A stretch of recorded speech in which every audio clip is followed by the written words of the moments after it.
મોરબીમાં કચ્છ સંસદીય વિસ્તારના સાંસદ વિનોદ ચાવડા તથા રાજ્યસભા સાંસદ કેસરીદેવસિંહ ઝાલાની ઉપસ્થિતિમાં ભવ્ય તિરંગા યાત્રા આયોજિત કરવામાં આવી હતી। હર ઘર તિરંગાના આહવાન સાથે નીકળેલી તિરંગા યાત્રામાં મોટી સંખ્યામાં નાગરિકો તેમજ પદાધિકારીઓ જોડાયા હતા।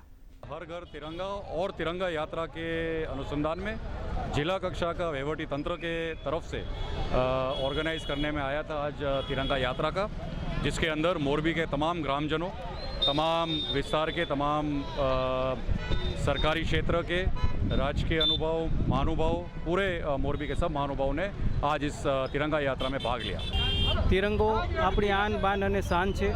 તિરંગાનું અનેરું સ્થાન આપણા સૌના હૃદયમાં જ્યારે રહેલું છે અને એક દેશભક્તિ, રાષ્ટ્રભક્તિ સૌના હૃદયમાં પ્રસરતી રહે અને જેના માધ્યમથી આજે મોટી સંખ્યામાં લોકો આજે તિરંગા યાત્રાની અંદર આજે જોડાણા હતા। અમે લોકો વેશભૂષા ધારણ કરેલી, અમને લોકોને બહુ મજા આવી અને અમે આ વેશભૂષા માટે કહી છીએ કે અમારો ભારત દેશ મહાન છે અને મહાન રહેશે અને રહેવાનો જ।